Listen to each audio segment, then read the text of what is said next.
para iniciar o estudo do tórax, do aparelho respiratório, conhecer a parte anatômica, todas as coisas anatômicas que a gente tem que saber. É a condição sine qua non saber para você poder se localizar no tórax, tá?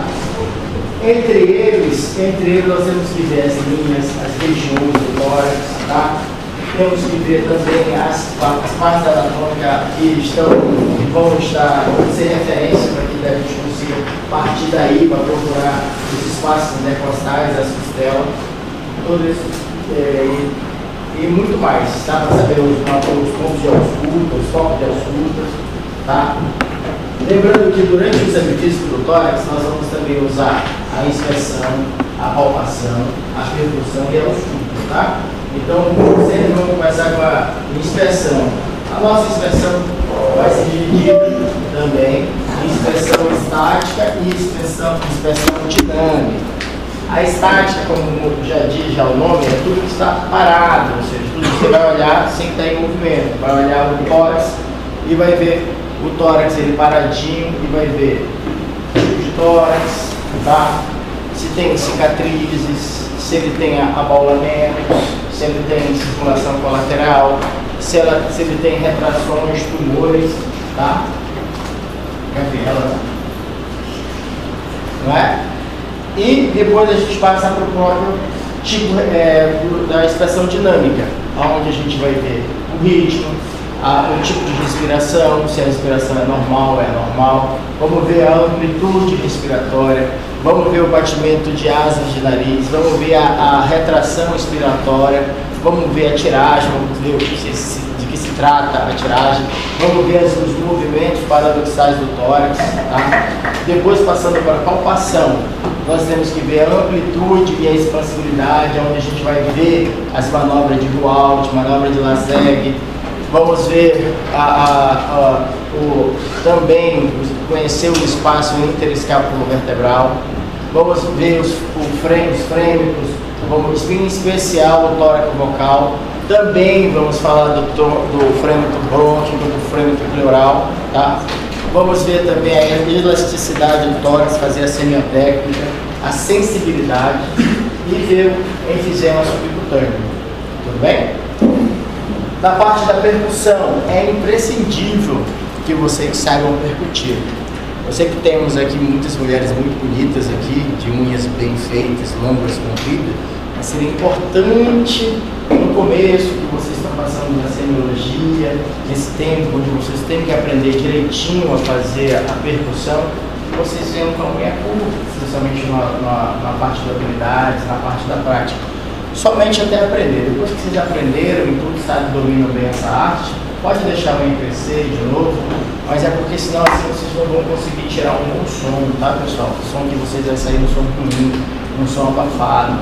Na frente dos demais vocês vão ficar passando vergonha, porque não vai sair som algum. Não vai ver, aí você não vai conseguir nem diferenciar e você vai querer acabar logo de fazer seu exame, porque você não sabe nem diferenciar o som, tá? Também na questão do pulmão, nós vamos reconhecer, em especial, o som claro pulmonar, que é o som que a gente mais vê no pulmão. Depois a gente vai conhecer o som o maciço, depois nós vamos passar para o som timpânico, tá? A ausculta, nós vamos ver a ausculta direta e a ausculta indireta. Alguém faz ideia do que é a ausculta direta, pessoal? Direto no ouvido, muito bem, se encostava, geralmente é em desuso, né? Agora ninguém faz, mas se você encontra ainda uma criancinha com uma asma, você consegue escutar de longe o chiado, né? Então só encostando a cabeça você já consegue saber, imaginar que aqui se trata de uma asma, tá? Fazer a ordem de realização da ausculta, os sons anormais, sons contínuos, sons descontínuos. Vamos ver as alterações vocal da voz, acústica da voz do tórax. Vamos ver também as síndromes mais importantes, que são as síndromes broncopleuropulmonais, conceito, manifestação clínica e exame físico. E as principais doenças que a gente teremos que ver: asma, bronquite, bronquiectasias, a consolidação, especialmente as pneumonias. Vamos falar das mais importantes, tá bom? Atelectasias, o enfisema pulmonar, a tuberculose com as síndromes cavitárias, derrame pleural, pneumotórax e a pleurite. Tá certo? E se tratando do tórax já propriamente dito, a gente vai ter que ter uns pontos de referência do tórax. Para saber os pontos de referência do tórax, nós temos que primeiro reconhecer os arcos costais. E geralmente essa conta, como a gente vai reconhecer os arcos costais, geralmente, em via de regra, começa-se a partir do segundo espaço intercostal, ou seja, que se localiza no ângulo de Louis. Eu quero que vocês mesmos aqui no tórax de vocês, vem aqui desde a chanfradura, que eu também chamado de fúrcula external, chanfradura, vocês vão baixando o tórax de vocês, da união, vocês vão notar que existe uma partezinha que está mais alta, como se fosse um quebra-mola, na união do manúbrio com o externo. Vocês já notaram? As mulheres estão com mais dificuldade, mas os homens é bem mais tranquilo, vocês vão notar. Então ali, essa parte é a união do manúbrio com o externo. Você vai notar que essa parte também é chamada de ângulo de Louis, tá? Por que ela é importante? Porque ao lado dele, nós vamos ter a segunda costela. Então, daí já se torna a nossa referência. Abaixo dele vai ter o segundo espaço intercostal. E daí a gente já começa a fazer os cálculos. Se você for olhar um tórax e querer contar sem tocar esse ângulo, você provavelmente não vai ter a certeza que está no espaço intercostal certo, não está no espaço intercostal correto, tá? Então, por isso que a gente deve reconhecer o ângulo de Louis, tá certo?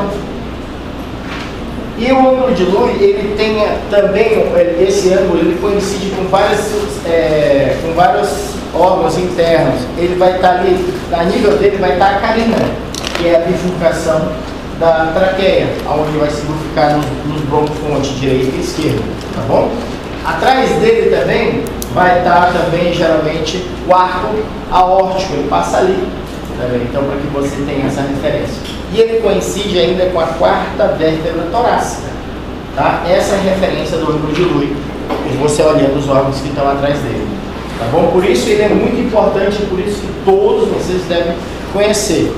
Todos de vocês, chegando na habilidade, chegando na prática, devem chegar ou fora daqui, professor, mostra onde é, eu não estou conseguindo sentir, será que você pode me mostrar? E vocês têm que procurar, é muito importante isso que vocês reconhecerem, tá? Clavícula, eu acho que todos sabem onde é a clavícula, mas para aqueles que não sabem, esse osso que vem aqui, que está na parte superior do tórax, direita e esquerda, é ele ali, tá bom, pessoal? Articulação chifre external, também vocês devem reconhecer a parte inferior do externo. E o ângulo de Sharp, ou Sharpie, que é essa parte mais abaixo, ele é de grande importância. Por que ele é importante, pessoal? O que vocês acham? E isso, quem falou aí? Aí o João, né? João, tá? Isso mesmo, para você saber o biotipo dos nossos pacientes, tá certo? O biotipo é importante por quê? O que vocês acham que o biotipo é importante? O posicionamento dos órgãos é diferente. Muito bem, é isso aí. Os posicionamentos, Ricardo, os posicionamentos são diferentes. Então, por exemplo, quando a gente vai ver os pacientes que eles são brevilíneo, ou seja, tem um ângulo maior que 90, e quando ele vai ter esse ângulo maior que 90, o coração geralmente o coração, e quando você vai ver o ictus cordi, que ele geralmente é assim, o coração, ele vai ser desviado mais para a parte externa. Quando você pega os pacientes que são longilíneos, o coração vai estar mais retificado, mais para a parte média. Então ele vai estar mais próximo da linha média, tá? Então, como nós estávamos dizendo, ponto de referência, ângulo de Louis.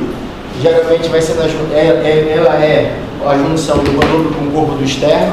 Ali que vai ser identificado o segundo espaço. Logo abaixo dele vai estar vai ter o segundo espaço intercostal, ele bate com a segunda costela, tá? Ângulo de Sharp, que nós já falamos, tá? Que vai caracterizar o biotipo. Aqui para que vocês vejam, ó, presta atenção, mediolíneo ou normolíneo, olha aqui, ó, o ângulo 90 graus, tá? Quando eu pego um paciente que é brevinho, ó, esse ângulo é maior que 90 graus, tá? E quando eu pego um paciente que é longilíneo, olha, presta atenção no ângulo, é bem menor que 90 graus, tá? E isso que vai dar o nosso biotipo. Tudo bem?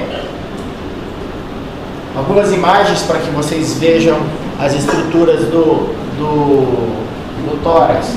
Aqui, como eu disse, a chanfradura, o fulcro external, aqui em cima, tá? O manúbrio, tá?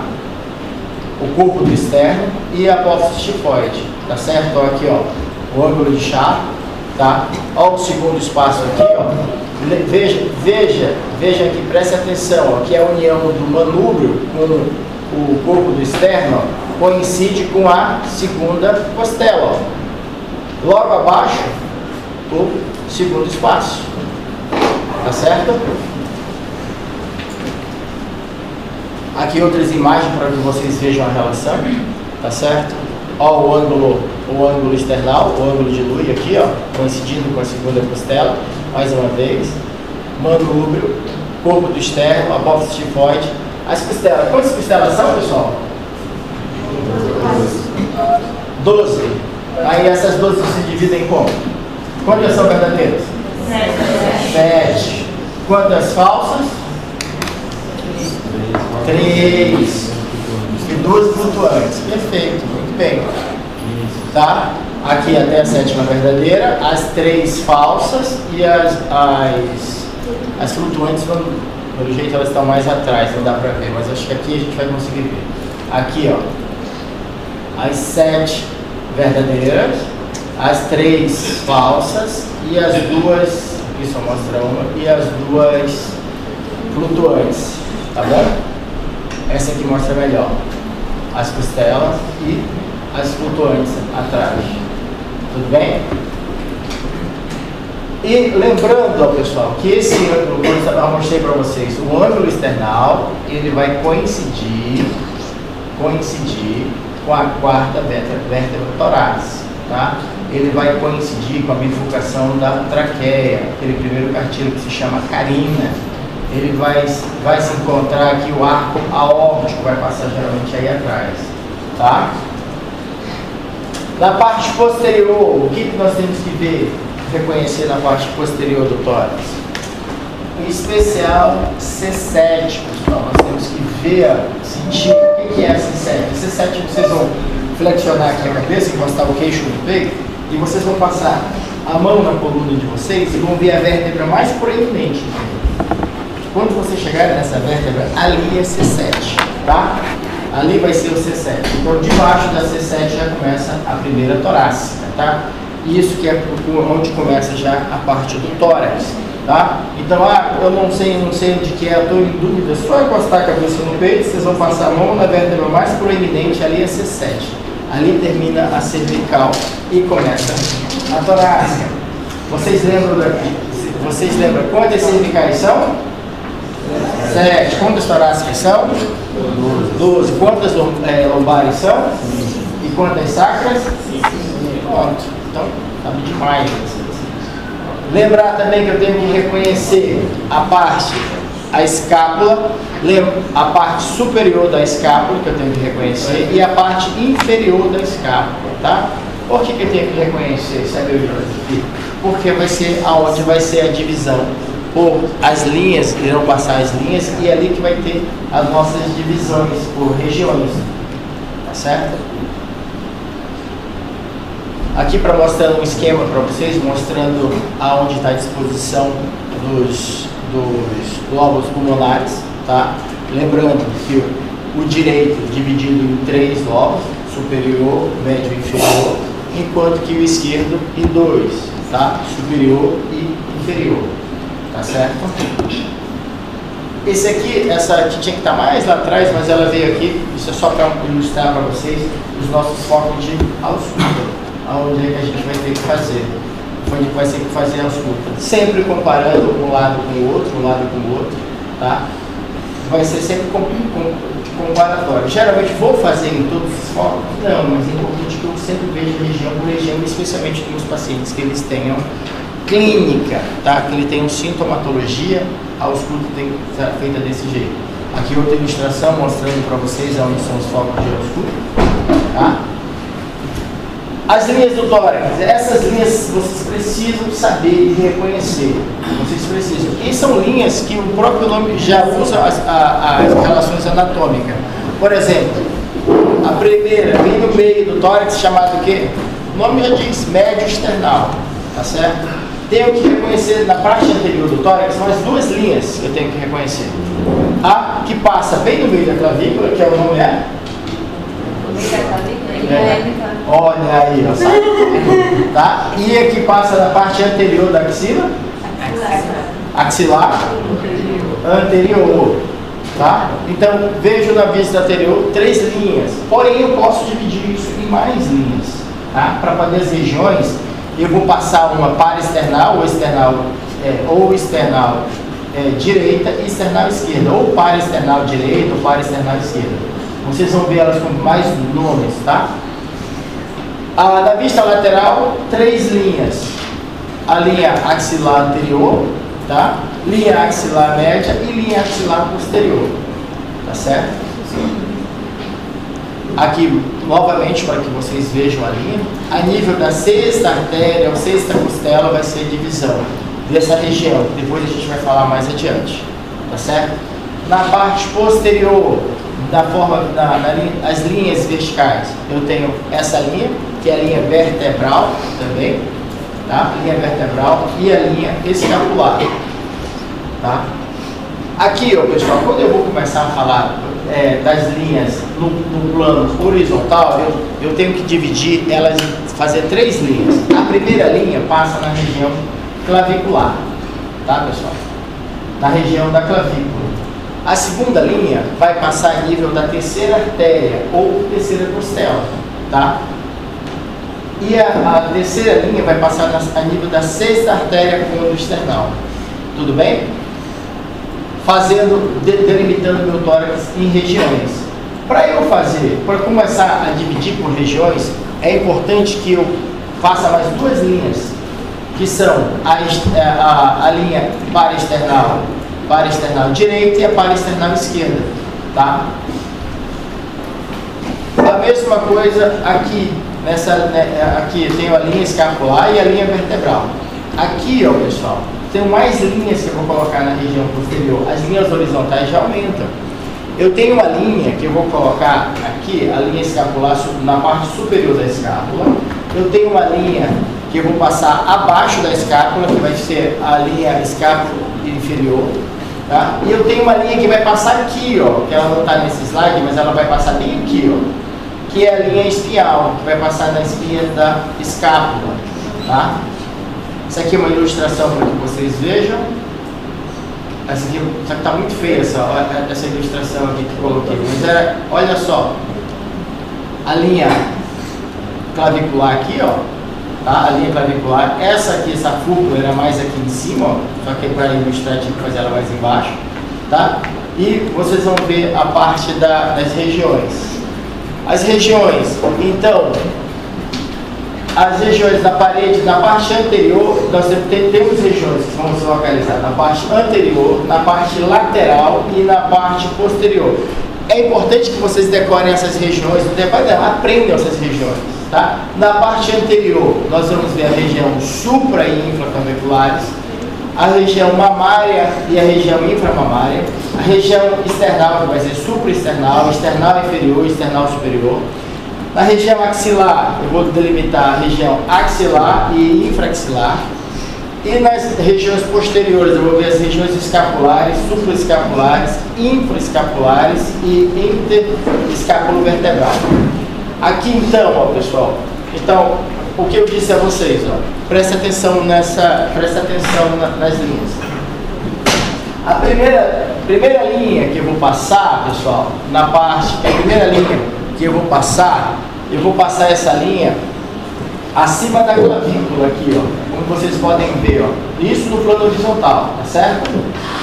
A segunda linha eu vou passar abaixo da clavícula, tá? A terceira linha que eu vou passar na terceira, local da terceira artéria. Como é que eu vou reconhecer essa artéria? Como é que é o nome? Eu esqueço. Ivo. Como é que eu vou... Essa linha? A terceira linha. Vou passar ela por onde?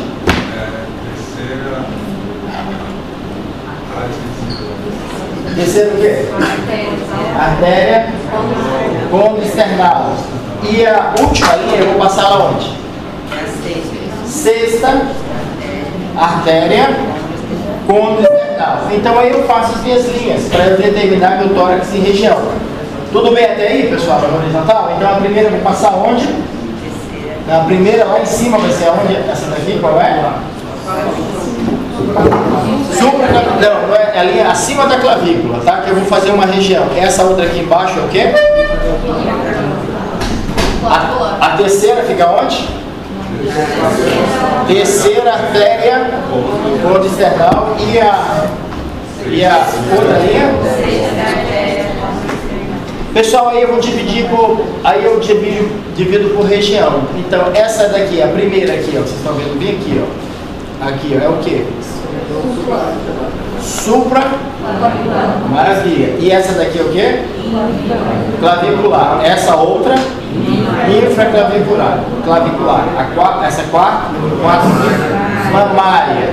E a quinta? Inframamária, também conhecida como hipocôndrio, tá? Chego na linha média. Lembra que como eu disse para vocês, quando eu vou me tratar de região, né, aqui na parte do tórax eu tenho que passar as linhas para external, ou também conhecida como external direita e external esquerda. Vocês viram? Porque eu vou dividir ela em 3 regiões, a região external. A primeira aqui, ó, número 6 é o quê? Supraexternal. Muito bem, pessoal. Essa daqui, external, e essa external inferior. Então eu conheço, só olhando para o tórax, sabendo onde eu vou traçar minhas linhas, eu consigo reconhecer as regiões do tórax. E qual é a importância dela? Qual é a importância dela? Qual é teu nome, moça? Jussara. Jussara. Qual é a importância? O que você acha que é importante? Por que eu quero saber isso?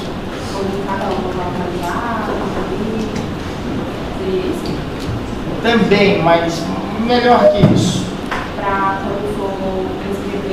descrever, porque se a gente vai pegar, imagina a Ana Luísa aqui, se ela não viu o paciente, aí você vai descrever que tem uma lesão importante na região inframamária esquerda. Então, aponta onde é essa região em você. Em você.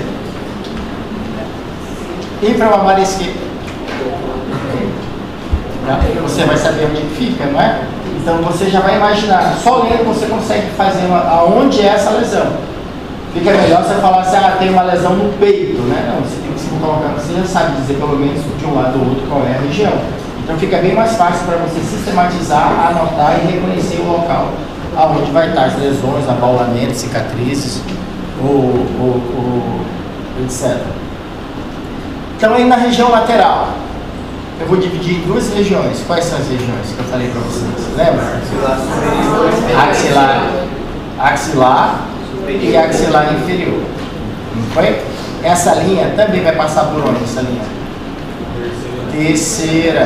Terceira artéria côndilo external, tá? Para que depois na prova não escrevam diferente, tá? Pessoal, até que eu toquei na prova, eu ajudei a corrigir a prova. Acho que vocês viram aquela letra da professora, foi a minha. E eu já queria falar alguma coisa que eu lembrei agora da prova de vocês. Pelo amor de Deus, pergunta que tem sim ou não, responda sim ou não. Não fica sim, mas talvez não, porque pode ser que sim, pode ser que não. Tá? Eu acho que sim, mas também pode ser não. Aí fica difícil, aí as pessoas querem chegar na hora da avaliação. Não, doutora, que eu disse talvez sim, ó. Aí fica difícil. Olha, você vai corrigir que tinha muita coisa ali. Tá? Então escreva isso na prova, facilita muito. Outra coisa para que vocês vão facilitar, a prova de vocês foram excelentes. A grande maioria. Escrevam, dê um espaçozinho, marque, se vão colocar, numerar, numere 1, 2, 3, coloca os itens, porque ajuda melhor para quem está vendo, tá? Para quem está vendo, para corrigir. Lembra quantas provas são? Então vai ajudar bastante, a nota de vocês provavelmente vai aumentar consideravelmente. Quem é Isabela? Isabela é dessa sala? Tanto não. Claro que sim. Você tem a letra bonita? É? Deixa eu ver essa letra. Deixa eu ver essa letra. Eu queria parabenizar essa pessoa que ela fez uma. Não, nessa não. Então deve ser da outra sala. Não. Por quê?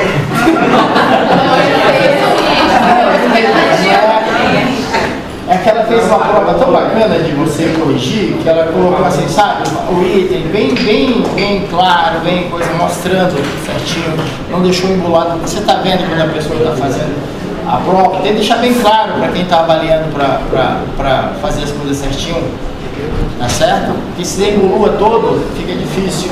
Aí, mas parabenizar, a grande maioria de vocês foram muito bem na prova, tá? Lavinha, prova excelente da Lavinha. Tá? Bom, pessoal, voltando então para a parte posterior do tórax, lembra que eu tenho que passar as linhas, essas linhas aqui que eu tenho que passar.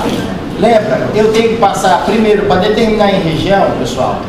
Eu passo aqui, ó, tem duas linhas que eu vou passar menor. Eu passo a linha vertebral, tá? E eu vou reconhecer onde está a escápula. E essa aqui é uma linha, se torna uma linha. As escápulas se tornam uma linha aqui, ó, tá vendo? Tá? As escápulas se tornam uma linha aqui pequena, para eu determinar em região. Então, quando eu passo aqui essa linha acima da escápula, essa região se torna o quê? Essa número 1. Subescapular. Essa linha aqui, ó, eu vou passar outra linha aqui, pessoal, que vai passar, ó, aqui, ó, em cima da espinha da escápula. Então, automaticamente, essa região aqui, essa número 2 aqui, se torna o quê? Subespial. E essa daqui o quê? Infraespial. E essa daqui, a de baixo da escápula? Infraescapular. Então, como eu separei uma linha que eu passei também bem na vertical, na borda da escápula, eu tenho uma linha aqui que é o número 4. Transformei em duas linhas. Qual é o nome dessa região, pessoal? Interescapular. Tá certo? Interescapular. Tudo bem? Então ficou fácil vocês olhando aqui. Vocês estão vendo que vocês só olhando, vocês já conhecem, já sabem reconhecer as linhas. Então nós não tivemos dificuldade nenhuma, não é? Em reconhecer as regiões. Pode falar. Quando o paciente está em decúbito, ou até mesmo assim ele está com os braços definidos, qualquer alteração vai ser difícil? Não, geralmente não. Por isso que se tu souber onde está o segundo espaço, tu vai saber como está. Tanto ele deitado e tudo, você vai colocar a mesma região. Por quê? Por isso que a gente vai contar os espaços, as costelas, não vai mudar. Tá certo? Agora, aqui, talvez, quando eu levante o braço, eu levanto a escápula sobe. Tá? E aqui ela pode subir, porque ela não é fixa. A escápula ela é móvel, né? Eu posso baixar, subir, aproximar, né? Aproximar da linha média, afastar da linha média. Tá certo? Bom, as regiões que vocês já sabiamente falaram, ó, região infraclavicular, região mamária, região inframamária, tá? Ou hipocondria, tá? Região external, que ela também vai ser dividida. Aqui atrás, ó, região interescapulovertebral, região infraespinhal, tá? Região supraespinhal, tá? E região infraescapular. Tá certo, pessoal? Tudo bem até aí nas linhas do tórax? Alguma dúvida para a gente seguir? Pode seguir direto. Tudo bem, né? Tranquilo, né? Pessoal, então, de regra geral, para examinar o tórax, o nosso paciente, eu sei que a gente não vai conseguir fazer isso, especialmente nos nossos locais que estamos examinando, especialmente nos locais de estudo que vocês vão estar tendo. Provavelmente numa UPA, provavelmente numa policlínica dessa. Então, no João Paulo, vocês não vão conseguir ter esse acesso ao tórax, da minha maternidade municipal também não. Especialmente vocês agora no início de formação, às vezes vocês ficam até de forma, como se diz, ficam até envergonhados para examinar um tórax, pedir para o paciente, vocês alunos, já vai ter que tirar, despir o tórax, especialmente se tratando de mulheres, normalmente se tratando da mama, especialmente para os homens, então fica bem difícil, tá? Mas o tórax tem que estar desse paciente da melhor forma possível, vai ter que estar sem roupa, vai ter que estar sem nada, para que você avalie de forma adequada. É a nossa realidade? Não, não é a nossa realidade. Mas aproveitem habilidades, aproveitem os meninos que estão habilidades, como a gente vai fazendo, né? Com o João, que é o nosso manequim, que fica lá para mostrar ao pessoal. O pessoal já conhece tudo, já sabe até onde estão as verrugas do João, tá? A região posterior, sempre do nosso paciente, a região da parte posterior do tórax, sempre com o paciente sentado, tá? Posso ver com ele sentado ou ele em pé, é bem melhor para você avaliar, tá certo? E de preferência, às vezes eu peço para o paciente, se ele for bem colaborativo e ele estiver tranquilo, que ele cruze os braços para abrir mais, para a parte do pulmão se aproximar mais, para ficar para os espaços intercostal abram mais para que você escute melhor, tá certo? A região também, paciente tórax, de preferência que vocês consigam fazer com que o paciente fique sentado, mas se não conseguir, tentem fazer ver se o paciente fica em pé, alguma coisa, mas não usem de artificial, não conseguir examinar, examinem, tá? Se o paciente não puder, deixe ele deitado, mas tem que examinar. O paciente está deitado, não consegue, tenta ver se vocês conseguem puxar para examinar a parte posterior. Não conseguir, vai pela parte lateral mesmo, vai pela parte lateral do tórax, tá? Mas procurem, especialmente paciente acamado muito tempo. Paciente acamado, o que acontece? O paciente acamado ele perde, e geralmente todos, ele perde os reflexos de tosse, ele não consegue tossir, acumula muita secreção. Então, o risco de pneumonia aumenta muito. Então, tentem conseguir examinar esse paciente. Tudo bem? A ordem, como já falou, nós já falamos no início, qual é que é a ordem do exame que a gente vai fazer do exame físico? Inspeção, palpação, perfusão e ausculto, tá? Então, e outra, pessoal, toda a parte da gente que nós vamos fazer, a palpação, a percussão e a ausculta, sempre comparando um lado com o outro, tá? Sempre comparando. Examino o lado esquerdo, depois vou examinar o lado direito. Vou examinando a região infraclavicular esquerda, depois comparo com a infraclavicular direita. Mamária, examino mama esquerda, mama direita, ou direita e esquerda, mas eu tenho que comparar sempre uma região com a outra, tá certo? E passamos para a inspeção do tórax. A inspeção do tórax, pessoal, a gente vai dividir ela em inspeção, como já foi dito, estática e inspeção dinâmica. Inspeção estática, tudo que está parado, que não se move, não vamos ver movimento, tá? Para isso é preciso que a gente reconheça os tipos de tórax. Dentro dos tipos de tórax, nós temos o tórax chato. Geralmente, esses tórax chatos são em pacientes que eles são longilíneos, tá? Ele vai ter um diâmetro antero-posterior, geralmente bem reduzido, tá? Temos também o tórax em tonel, onde o diâmetro antero-posterior aumenta, tá? Vai ser tipo um tonel. Geralmente o tórax não é maior lateral, né? Então ele vai ser praticamente quase a mesma distância, tá? Vai ser por isso que o nome já diz que é um tonel, tá?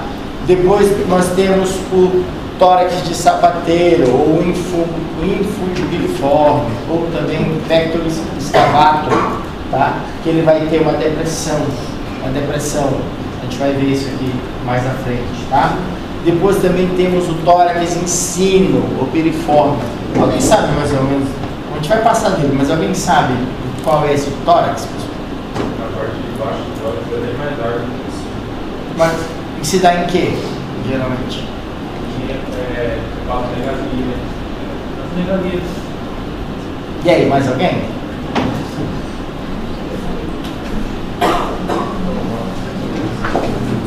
Bom, a gente vai ver mais à frente, tá? Mas tá bem, é isso mesmo. Só as STEP, mais que tudo, é por causa da CIT, tá? A CIT forma um sino, então a gente imagina a cabeça do A cabeça do paciente sendo aquela parte que a gente vai segurar o sino, a parte do tórax ele vem e a base fica mais alargada, e a barriga é a parte que termina, então ele forma um sino, assim, que ele vai se alargando, tá? Por isso que a ascite ele vem, é volumosa e distende, o tórax também aumenta o volume, tá?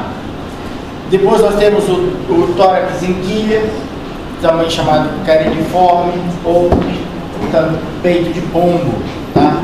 Nós temos o cifótico, o escoliótico e o cifoescoliótico. Também temos que lembrar que tem o raquitismo, o rosário raquítico, tá? Que nós vamos ver também mais adiante, tá?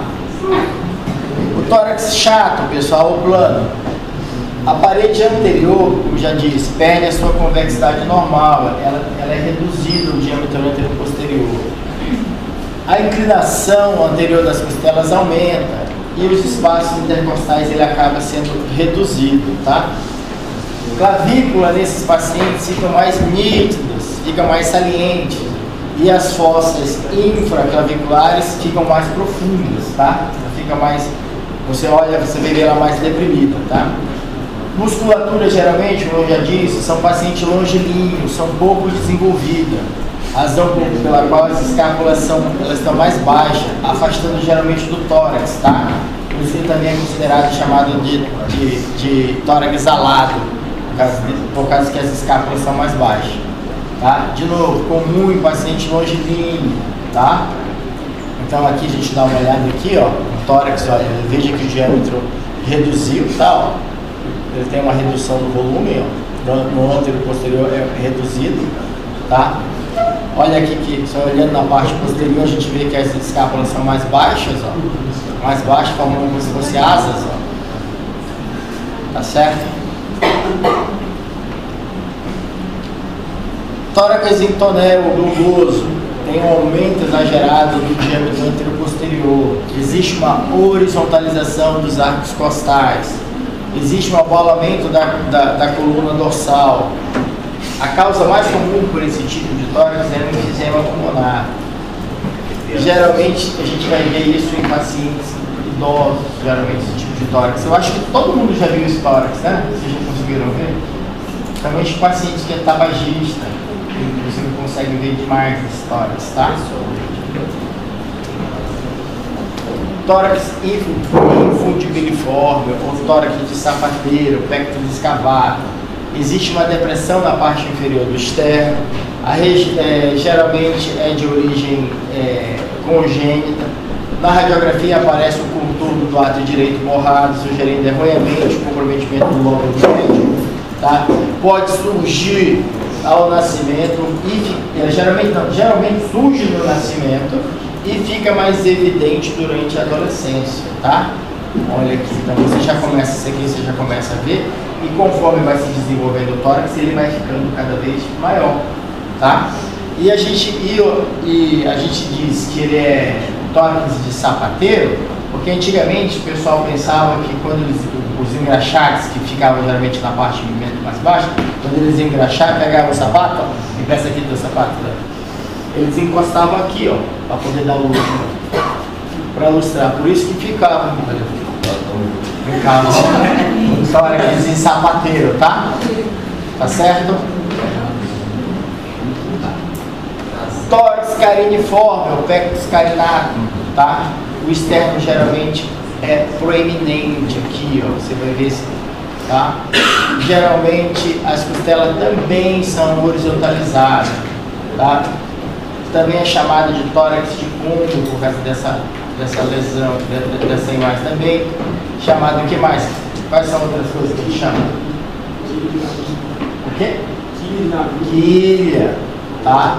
Também a maioria estava citando que era mais relacionado ao raquitismo, mas se vê que é mais de origem congênita mesmo, tá? Também ele vai nascendo e vai se exacerbar, fica mais evidente durante a adolescência, tá? Olha aqui, ó, o nosso que a gente fala que é o tórax em cima, tá? Olha o tórax em cima. Veja aqui, ó, que o tórax aqui, ele começa a aumentar aqui, ó, ficar mais largo aqui, tá? Ó. Tá certo? Esse abdômen aqui parece um abdômen de batraque. Ele é bem fininho, a pele fina. Aqui vai perguntar daqui a pouco a circulação colateral, tá? Eu falei que ficava no tórax aqui a gente começa a ver a circulação colateral aqui, ó. E essas circulações, às vezes ela vem e se estende aqui pro tórax. Aqui não dá para ver, mas tá vendo que ela tá vindo aqui já, ó, tá? Então geralmente eu tenho que procurar circulação colateral. Tá? Quem colocou isso? No caso lá no sapateiro. Tá no sapateiro ainda? Não, mas é que eu fiquei pensando. O paciente sente alguma dificuldade? Sente, geralmente eles se cansam mais rápido. A maioria são assintomáticos. Quando ele tem uma depressão maior, eles cansam mais rápido que os demais. Tá? E aqui? Ó, aqui também. Olha esse tórax aqui, ó. Isso, tá? Em cima, tá bom? Tórax cifótico, tá? Lembrar, quando você ficar confuso, cifose, escoliose, lembrar do C, tá? Lembrar do C aqui, tá? Excesso de curvatura, geralmente existe paciente, é congênito, também existe postura errada, ou seja, uma postura deficiente do nosso paciente, tá? Olha aqui nós temos uma, aqui tem outra, essa aqui mais é uma deformidade congênita, tá? Eu tenho também essa daqui, que é escoliótica. Quando chegar na parte escoliótica, lembre do S, tal, forma um S, tá? Um S. Geralmente é o tórax assimétrico, tá? Vai ter um desvio lateral desse coluna, desse nosso paciente, tá? Maioria congênita também. Olha aqui. Será que tá torta? Olha o S aqui se formando aqui, ó. Olha aqui a coluna, o que faz? Tá vendo? Esse desvio. Tudo bem? E esse aqui? Cifótico ou escoliótico? Os dois, né? Ó, aqui, ó, vem pra cá, tá vendo? Ó? E depois dá essa volta aqui, ó. Não é? E aí, o que faz? Isso aqui geralmente é casos graves. Isso aqui geralmente você vai ter que receber cirurgias, fazer cirurgia. Aí às vezes tem um médico que prefere nem mexer, porque tentar mais, porque é muita alteração para mexer, só se tiver fratura ou tiver alguma coisa que eles vão corrigindo. Tá? Vocês já viram pessoas assim?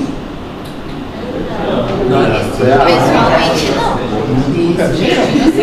Quando olhar essas baixinhas, essas pessoas da rua, você vai olhar, vocês vão ver que eu geralmente vocês olharem, nunca tiram a camisa, nem nada, vocês vão ver. Procure legal quando você estuda medicina, quando você faz medicina, que é o nosso caso, nós somos os únicos que estudamos para poder analisar os outros, para ficar prestando atenção nas pessoas. Então comece a prestar atenção nas pessoas. Comece a olhar. Daqui a pouco você vai olhar para as pessoas. Eu faço muito isso. E eu acho que todo mundo que faz. Esse paciente tem cara de diabetes. Esse cara de vergonha. Essa pessoa está com malária. Está tão amarela que está com malária. Que está passando, né? Aqui, por exemplo, já olhei um monte aqui. Vi um monte de cara de vermelhoso aqui. Tá? Resumindo, pessoal. Tórax normal. Tá? Tórax em tonel, ó, diâmetro anterior maior. Olha esse tórax aqui, cifótico, ó, lembra um C, tá? Um C. Tórax escavado, então aqui escavado aqui na região anterior. E esse aqui tá raquítico, mas esse aqui, tá esse nome aqui, mas esse aqui parece mais o quê? Pombo, né? Né? Quilha. Então aqui, ó, mais outra para vocês verem, ó. Tórax infundibiliforme, pectoris escavado, depressão na parte anterior, tá? Tórax em tonel, diâmetro anterior posterior aumentado, quase se iguala ao transverso. Carindiforme, tá? Olha aqui, a parte da quilha aqui que vocês vendo, ou com cifótico, C, para que vocês vejam. Tudo bem, pessoal? E o que é isso aqui, pessoal? Olha aqui, ó o rosário. Alguém, eu sei que vocês são todos, alguém já viu alguém já viu um texto? Já, né? Acho que aquelas bolinhas, então aí quando vem essas bolinhas aqui, ó, do texto, por isso que tem esse de rosário, tá? Geralmente é retíssimo mesmo, que a gente vai ver, tá? Eu acho que vocês nunca, a ideia é que vocês nunca vejam isso, porque tá mais para ver as crianças obesas do que ver crianças raquíticas, principalmente no Brasil, que está deixando cada vez mais de ter raquitismo, graças a Deus. Mas não é realidade para aqueles que vocês vão participar daqueles Médicos Sem Fronteira, que vai ter alguém aqui que vão para África, capaz de ainda encontrar, tá? Zonas de guerra, vocês vão encontrar gente assim, tá bom? Então, outras coisas que a gente vai ver, então, no nosso exame estático, a gente falou primeiro, a gente vê tipo de tórax, a gente viu os mais importantes, também eu tenho que ver que eu vou ter abaulamentos, depressões e retrações. Lembrar que eu tenho que usar abaulamentos anterosuperiores, geralmente do aneurisma de aorta, que a gente vai encontrar em pacientes geralmente na idade adulta, tá? Abaulamento do pré-córdio, ou seja, da baixa do cardíaco, vou pensar geralmente numa hipertrofia de VD, tá? De ventrículo direito. Abaulamento de todo do hemitórax, tá? Quando eu ver esses abaulamentos do hemitórax, eu vou pensar que geralmente ou tem um derrame pleural ou tem um pneumotórax. Mas antes além de eu ver o abaulamento desses casos, eu vou pensar nos dois, vai ter o quê? Que é mais importante de que ver o abaulamento. Esse paciente que eu suspeito que tem derrame ou pneumotórax, como é que vai estar esse paciente? Vai estar calminho, quietinho, ou como é que ele vai estar? Está dispineico, né? Então, geralmente é clínica, mas quando eu vejo dispneia e vejo um abaulamento do meu tórax, eu penso em quê? Pode ser um pneumotórax ou pode ser um derrame pleural, tá certo? Eu vou ver retrações, tá? Retrações, vou ver fratura costais, que vai ter, se tiver aquelas fraturas costais em dois locais na mesma costela, eu vou ver vai apresentar movimentos paradoxal, ou seja, enquanto o tórax ele eleva, a parte que está fraturada baixa. Quando o tórax baixa, a parte que está fraturada sobe. Por isso que fica nesses movimentos paradoxal que chama, tá? E também vou ver depressões que vai existir no tórax quando se dá a atelectasia. Tá certo? Aqui, ó, aqui vocês conseguem ver esse abaulamento aqui? Como é que eu consigo ver? Olha aqui esse lado mais baixo e esse lado mais alto, tá? É um abaulamento de tórax, tá? Não sei dizer para vocês qual é a etiologia desse particular desse daqui, mas a gente já aproveitei e vimos essa imagem e trouxe para vocês verem que esse tórax está abaulado, tá? Tiragem. A tiragem é a depressão dos espaços intercostais que ocorre dinamicamente durante a expiração. É pela pressão negativa da parte intratorácica, tá? Essa depressão acentuada na dispneia obstrutiva, tá?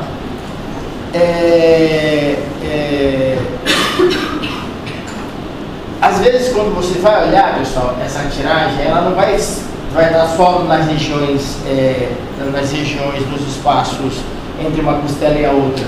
Você geralmente vai olhar que a paciente vai ter ele vai usar bastante da musculatura do esternocleidomastoide. Vocês vão ver que a clavícula vai entrar bastante, ela vai ter uma como é que eu posso dizer para vocês? Ele vai deprimir mais a região, tanto supra como infraclavicular, ele vai entrar, porque a pressão é tão grande que puxa a musculatura, tá? Esse tiragem é fisiológico? Não, tá? Tiragem, quando eu tenho tiragem, eu estou vendo que o paciente está precisando de usar musculatura acessória, tá? Os músculos intercostais, eles estão se abaixando para poder puxar, e tem alguma coisa que está dificultando, tá certo? E em compensação, quando eu falo de sinal de Lemos-Torre, é simplesmente que esse abaulamento, as partes, geralmente o líquido vai ficar onde, pessoal? No pulmão. Ele fica na parte inferior, né? Então, geralmente eu vou ver na parte lateral o acúmulo de líquido. tá? Então vai ser o paciente você vai olhar nessas partes laterais, aí você vai ver que quando ele soltar o ar, quando relaxar a parte da musculatura, essa parte vai ficar abaulada. É o sinal de Lemos-Torres, tá? O professor adora botar essa prova. Tá? Isso aqui, pessoal, aqui, ó, vocês vão ver aqui uma tiragenzinha, tá vendo? Uma tiragem, tá? Mas eu vou mostrar para vocês aqui, no caso que a gente vai ver depois. Deixa eu ver se eu consigo mostrar para vocês.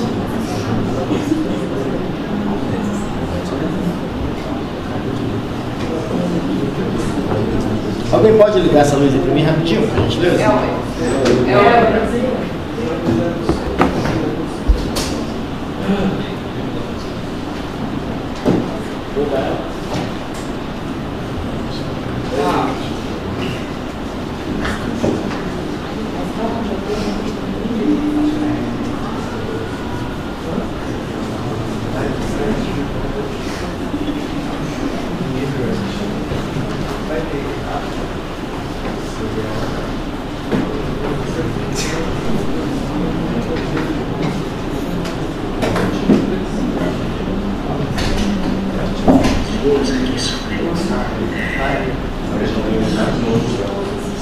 Olha aqui, ó, você pode desligar ali rapidinho, tá? Eu quero que vocês dêem uma olhada nessa imagem aqui. Isso aqui, ó, que vocês vão ver aqui, ó, é uma tiragem, ó, tá? Ó a parte superior, veja que o espaço interescapular baixa, ó, tá? E vocês vão vendo. Isso a gente vai voltar nisso aqui, mas presta atenção. O paciente está com uma dispneia intensa, ele, ó, olha os orifícios nasal, ó a abertura de nariz aqui, ó a boca aberta, puxando o ar. E se você olha para cá, você vai ver que os espaços intercostados ele entra, tá? Tem tiragem aqui, ó. Esse espaço aqui, o paciente está dispneico, tá? Eu tenho outras aqui que eu vou mostrando para vocês durante a aula, tá? Quando chegar para falar. Tá bom? Vendo isso, pessoal, eu passo para ver a minha inspeção dinâmica. A inspeção dinâmica é importante, que a gente vai ver já tudo que esteja se movimentando. Então, quando a gente vai falar da inspeção dinâmica, eu tenho que ver primeiro o tipo respiratório, tá? Então, nada mais do tipo respiratório é a observação ao natural, sem ampliação dos movimentos respiratórios. Ela se divide em abdominal, torácico e tóraco-abdominal. Todos nós temos... era bem sabido, tem uns autores que discordam, mas eu tenho que falar o que está no corpo, que a respiração torácica ela é mais frequente no sexo masculino, enquanto a respiração abdominal é mais comum no sexo feminino. E a tóraco-abdominal era mais comum em criança, porque a musculatura não estava tão desenvolvida, então precisava usar tanto a musculatura do tórax como a musculatura do abdômen. Porém, eu estava conversando com um amigo e ele disse que também achava que era essa mesma alteração, porém o Porto dizia que ela poderia estar nos dois, só mudaria a posição, ou seja, torácico era tanto em homem quanto mulher, quando eles estivessem em posição ortostática ou sentado, ou seja, então, a respiração torácica seria, que o Porto diz, o que a gente vai usar é o que o Porto está falando, né? É comum tanto em homem como mulher, quando eles estão sentados ou em pé, tá certo? A respiração abdominal é comum nos pacientes, tanto em homem quanto mulher, quando eles estão deitados. A respiração, ela torna-se abdominal, tá? E a tóraco-abdominal, geralmente você vai usando comum em criança. Tudo bem? Eu fui olhar e realmente está sendo curto, tá? Eu queria até tirar uma dúvida, porque lá não fala também o que delimita uma respiração torácica e uma abdominal.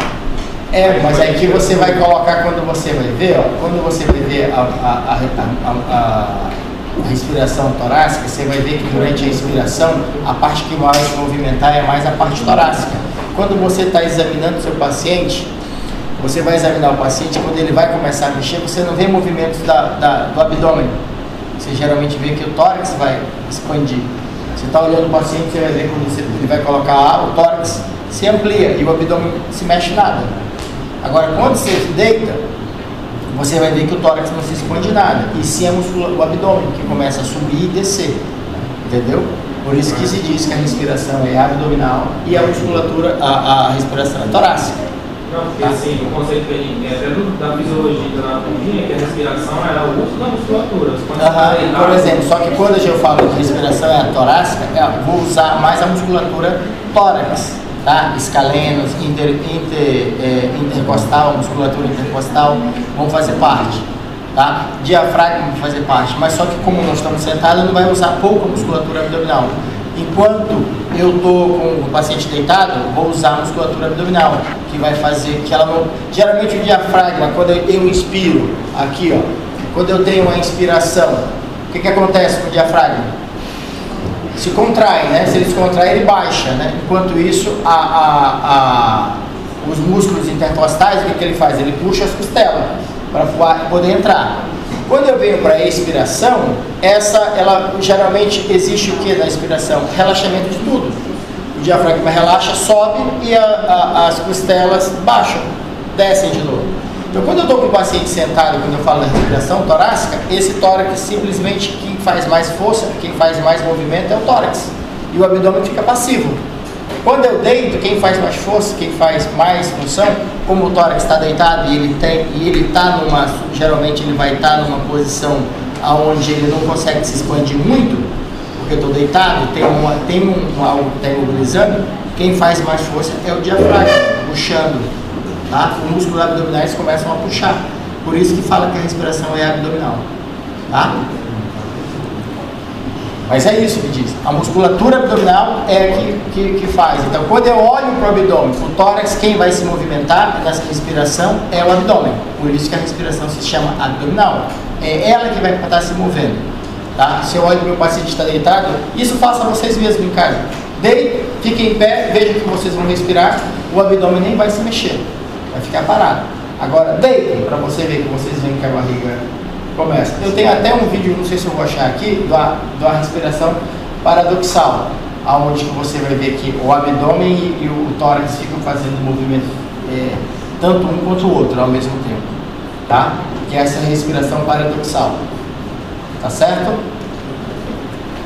Então, como já estavam falando sobre isso, a costo abdominal ou misto, ou seja, tá? Abdominal torácico, costo ou tórax, tá? Costo abdominal ou misto, já como eu disse para vocês, bem comum em criança, tá? Bem comum em criança. Também em pacientes que estão com insuficiência respiratória, eles podem usar tanto um quanto o outro, tá? Torácico ou costal, dito, mais a movimentação, existe uma movimentação proeminente da parte superior do tórax e você vê que vai se movimentar, tá? Torácico ou costal, geralmente quando o paciente está sentado na posição ortostática. Abdominal, a maior parte do movimento que se realiza é pelo abdômen. Você vê o abdômen se movendo mais, tanto para cima quanto para baixo. Enquanto você olha, o tórax está parado.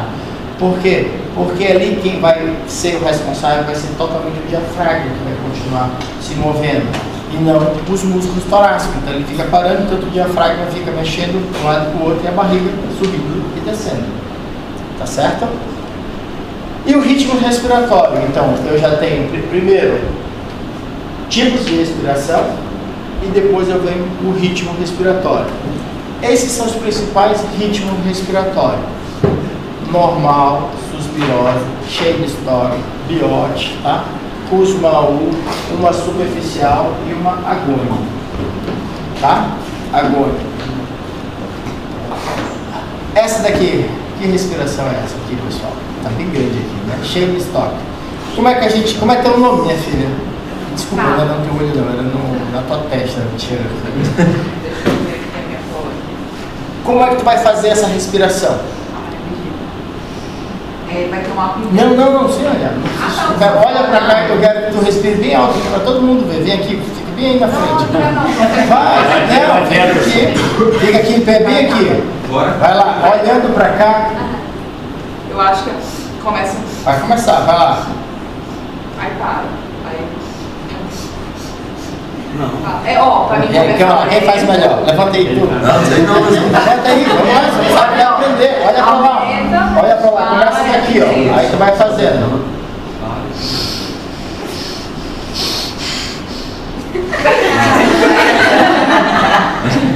Vai lá, de novo, presta atenção no meu cheio de estoque aqui, vai lá.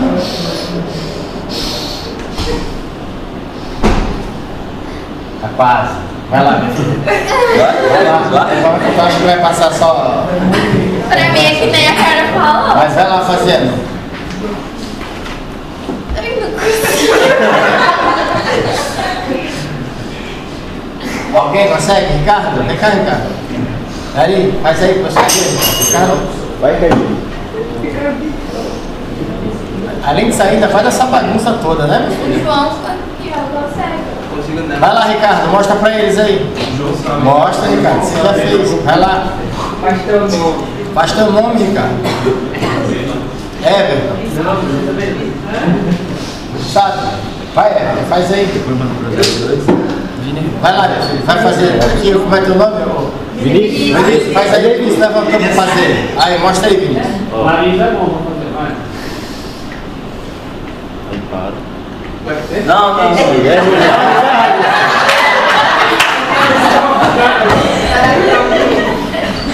Pessoal, é basicamente parecido com o teu nome. A Carla fez, ó, só que é desse jeito mesmo. Mas às vezes, ó, eu queria que vocês pegassem a posição da mão de vocês para fazer isso, para que vocês memorizem na cabeça e a gente vai fazendo eles aqui, ó, tá? E esse período aqui é de apneia, onde para tudo, tá? Vai parar aqui de respirar. Só que aqui a gente começa a respirar, aí vai aumentando a respiração, vai aumentando até que chegamos nesse ponto. Aí depois já começa a diminuir, aí ele para. Esses pacientes, geralmente, como vocês estão vendo, ele tem o quê? Ele tem um trauma, geralmente são traumatismo cranioencefálico, são um traumatismo grande, tem uma edema cerebral grande.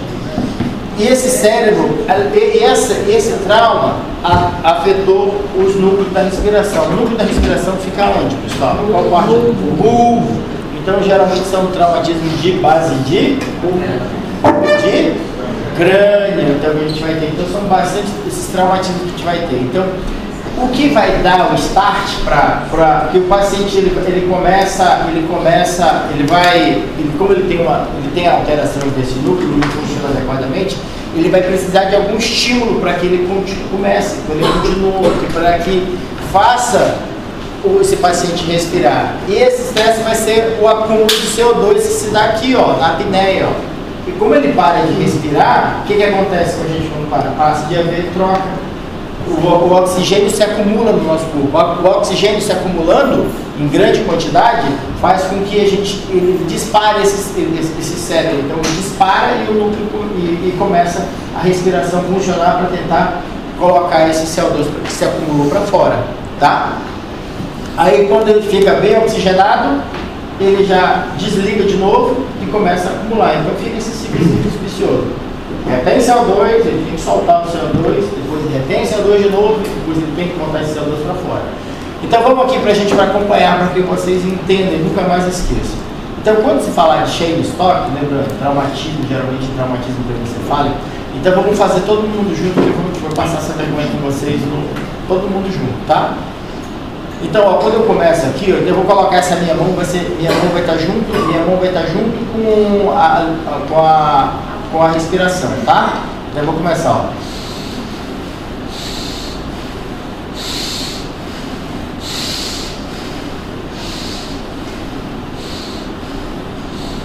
Pulei.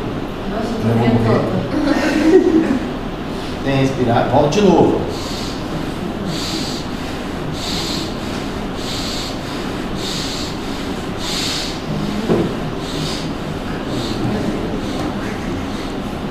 E assim vai, pessoal. Isso não acontece, isso acontece. Vou mostrar para vocês que isso acontece, ó. Quando eu vou chegar aqui nessa respiração. Aqui que vocês vão ver. Ali está mostrando essa daqui, geralmente deixa eu ver onde vai mostrar.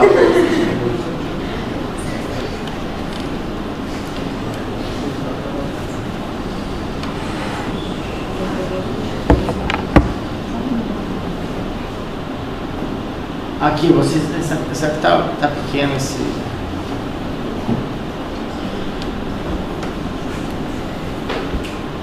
Aqui, ó, se você vai, deixa eu tentar ver se eu consigo colocar pelo menos o som do computador.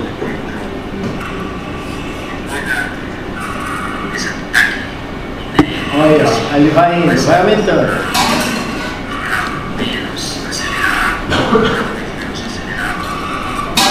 Aí começa a diminuir, ó. Aí faz a apneia, aí para de respirar. Apneia. Aí a apneia está acontecendo o quê? Ele está acumulando CO2, né? Aí quando ele acumula CO2, aí ele dispara de novo e começa a respirar e começa aumentando, aumentando, aumentando, aumentando. Tá? Tá em apneia ainda, ó. Depois ele vai e continua. Depois vai chegar essa outra que eu vou mostrar. Então, basicamente é isso que nós...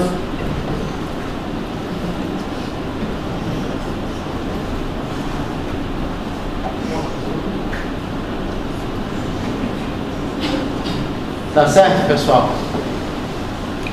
Então aqui, uma respiração, e como eu falei, padrão respiratório cheio de estoque, que é a respiração irregular, ocorre um aumento e diminuição da frequência e da intensidade de respiração com um período de apneia. Causas principais são doença do sistema nervoso central, insuficiência cardíaca, distúrbios neurológicos graves e algum tipo de droga também, porque acumula CO2, tá? Biote, para vocês verem o que caracteriza isso aqui? Essa respiração que vocês olham aqui. Ela é mesmo que se taxa no seu, só que tem agravamento maior da Isso, na verdade, ela se caracteriza por não ter ritmo. Se você olhar aqui, ó, não tem um ritmo padrão. Você vai ver, quando você olhar para o paciente, você geralmente são pacientes graves. Tá? Geralmente também se dá em traumatismo crânioencefálico, tá? Onde tem um grande comprometimento, e as lesões do núcleo respiratório vão estar bastante deterioradas. E esses pacientes geralmente são muito graves. Então, quando você vê o paciente, você não vai ter aquele ritmo como você vai vendo, que ele vai aumentando, e ele tem apneia. Aqui tem período de apneia, que ele vai se formando apneia, tem movimentos que ele vai aumentando, ficando taquipneico, depois ele entra em apneia de novo, depois respira 2 vezes e para, depois volta, depois respira várias vezes, para, depois dá uma respirada. Então, a questão é irregular, não tem ritmo, você não consegue acompanhar, tá? Você olha um padrão e vê se não tem ritmo nenhum. Então, então é fácil de você reconhecer, tá? Kussmaul, qual é a doença que a gente mais vê esse tipo de respiração? Incetoacidose diabética. Esse paciente ele precisa eliminar CO2, então ele precisa colocar esse CO2 para fora. Então, qual é a questão maior dele? Ele vai fazer tanto uma inspiração aumentada como uma expiração aumentada também, ou seja, ele vai...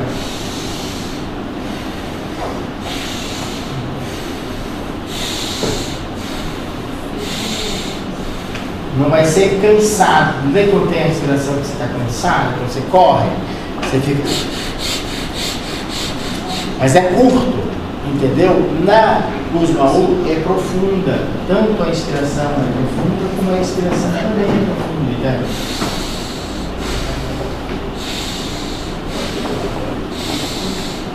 Porque ele precisa lavar esse CO2.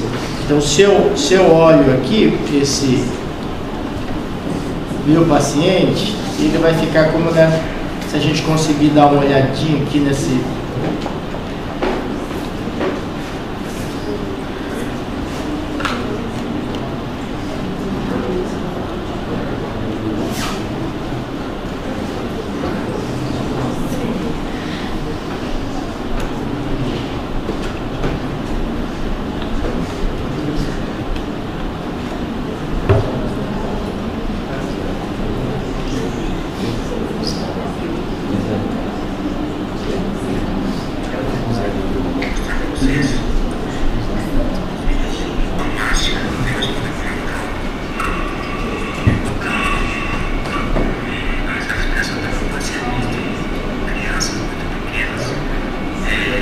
Aqui vamos ver se a gente consegue ver aqui, ó. Essa aqui é essa respiração. Vocês estão conseguindo acompanhar aí, né? Você vai ver que ela vai começar, vai liberar a respiração para ela agora.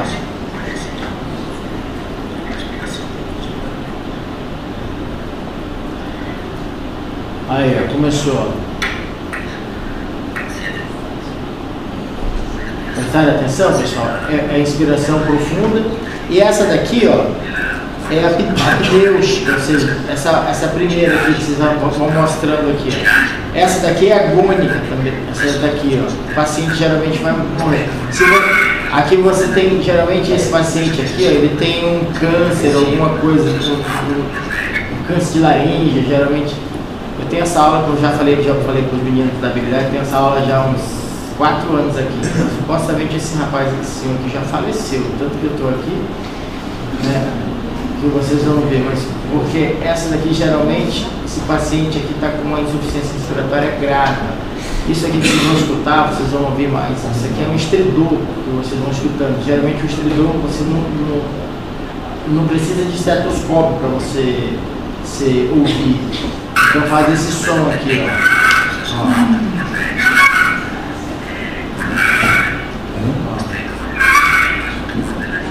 Tá? Então esses aqui são pacientes bem graves que vocês vão ver. Tá? E o padrão respiratório cosmoalvo, então, são frequências, como eu disse, rápidas, profundas, com ventilação muito alta, geralmente acidose metabólica, cetoacidose diabética é o lugar mais comum. Paciente que chegar com paciente na UTI, vocês quando passarem na UTI, vocês vão ver. É bem comum esse tipo de paciente dessa forma, tá? E suspirosa, tá? Suspirosa. Quem se atreve a fazer suspirose aqui? A Rafa. Vai lá, Rafa. Eu tá só conversando no WhatsApp. Olha lá, pessoal, suspirose geralmente quando você está tenso, né? Isso acontece, todo mundo faz essa respiração. Só que existem algumas patologias que a pessoa começa a fazer ela. Geralmente que ele vai acumulando, você esquece que tem que respirar, aí quando vê, começa a baixar o nível começa a aumentar o nível de CO2. E você quando vê, você de vez em quando se pega fazendo isso. Você está aqui respirando, está esquecendo, está tenso, e de vez em quando você faz o quê? Faz isso aqui. Essa é a suspirose. Só que às vezes tem um tipo de respiração que a pessoa fica mantendo isso aqui a todo tempo. Você passa um tempinho, faz de novo. A dispneia simplesmente são movimentos rápidos, tá? Movimentos rápidos. Se você correu, todo mundo já correu, praticou alguma atividade física, e para, o que acontece com a gente? Precisamos de oxigênio. Então você para, só que é rápido, tá? Tudo bem até aí, pessoal? Então, aqui, quais são as doenças que vão aumentar a frequência respiratória e a profundidade, pessoal? Acidose, lesões do sistema nervoso central, justamente na parte da ponte, tá? Ansiedade, geralmente envenenamento por aspirina, quando você está em lugares onde necessita mais oxigênio, altitude, quando você está com dor também, um paciente com dor, a primeira coisa que faz é ficar taquipneico e vai diminuir alcalose também, lesões do sistema nervoso central, miastenia grave, drogas, intoxicação, em pacientes que são obesos extremos também diminui, tá? A amplitude da respiração, tá? Vocês vão ver que tem os movimentos durante a observação, geralmente o que a gente espera é que haja uma simetria do tórax na expansão e retração do tórax. Porém, algumas vezes você acaba vendo que existem alguns movimentos assincrônicos, tá? E eu tenho que olhar se esse meu tórax ele tem uma amplitude normal, se ele tem uma diminuição da amplitude, a gente chama de hipopneia, se temos um aumento, se chama hiperpneia, e se ele não se move nada, chamamos de apneia, tá? As frequências respiratórias geralmente normal, a gente vai do RN de 40 a 45, lactantes de 25 a 35, pré-escolar de 20 a 35, escolar de 16 a 22 e adulto, esse 16 aqui a gente tira, tá? E a gente vai colocar 12, tá? Tá bom? Se alguém olhou o corpo, vai ver que não vai achar naquela primeira parte do capítulo respiratório isso aqui não. Ele vai achar lá atrás da frequência respiratória, tá? Onde vai falar dos exames pulmonares.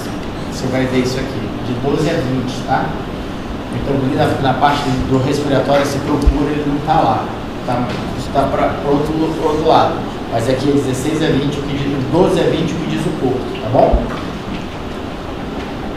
Como nós vimos aqui, ó, sinais que a paciente está numa dificuldade respiratória, que ele está com dificuldade, você vai notar que o nariz vai estar mais aberto, tá? Ó, as narinas normais, ó, as narinas abertas. Vocês viram naquele paciente que vocês estavam vendo que estava ali com a dispneia, que estava ali com naquele CEO? Vocês conseguiram ver o nariz dele? As alas do nariz não estavam abertas, tá?